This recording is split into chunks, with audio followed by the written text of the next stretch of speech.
Halo, selamat datang kembali. Hari ini kita mau langsung bedah satu sumber tulisan yang Anda bagikan nih.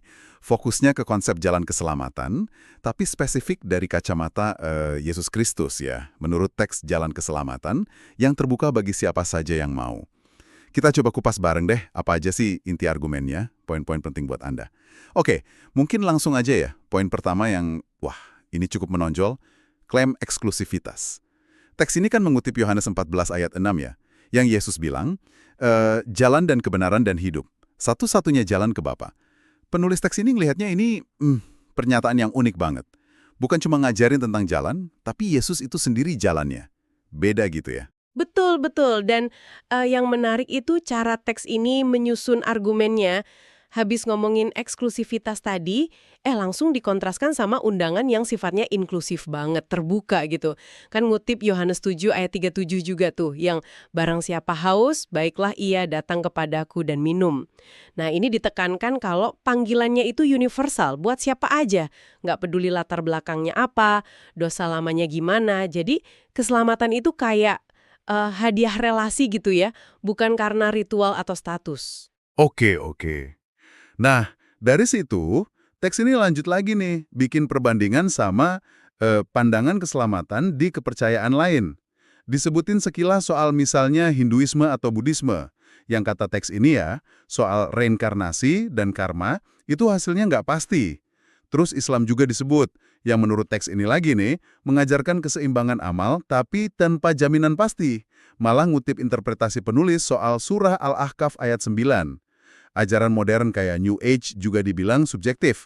Tapi ya, kelihatan fokus utama teks ini memang mau bangun argumen Kristennya sih. Iya, benar. Dan sebagai kontrasnya itu, nah, teks ini lalu menonjolkan apa yang mereka sebut tawaran kepastian dalam iman Kristen. Dasarnya apa?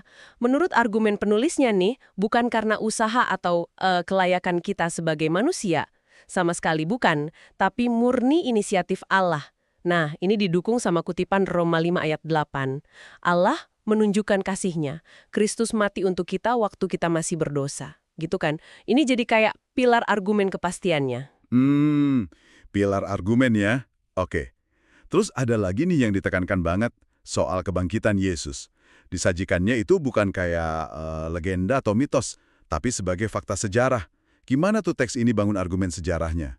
Nah, iya, teks ini ngasih beberapa poin yang dianggap bukti. Mulai dari kubur yang kosong itu, terus kesaksian saksi mata yang banyak banget, ratusan orang, yang disebut di 1 Korintus 15 ayat 6 itu. Ah iya, yang itu ya. Terus perubahan murid-muridnya?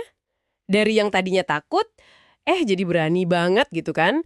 Sampai ada catatan juga dari sejarawan non-Kristen kayak Tacitus sama Yosefus. Plus, pertumbuhan gereja awal yang cepat banget padahal dianiaya. Jadi, dalam argumen teks ini, kebangkitan itu jadi kayak bukti pamungkas gitu. Validasi kalau Yesus itu anak Allah dan janjinya bisa dipegang. Yang membedakan dia dari tokoh sejarah lain. Menarik. Bukti pamungkas ya. Tapi, teks ini kan nggak berhenti di anugerah sama kepastian aja ya. Kayaknya ada juga sisi, biaya atau tuntutannya gitu, yang ditekankan juga.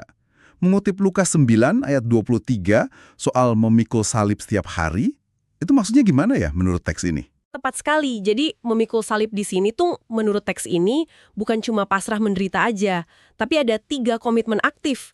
Pertama, ya ninggalin dosa secara sadar. Kedua, siap kalau ditolak atau bahkan dianiaya karena iman. Dan ketiga, hidup dalam kasih dan pengorbanan niru Kristus gitu.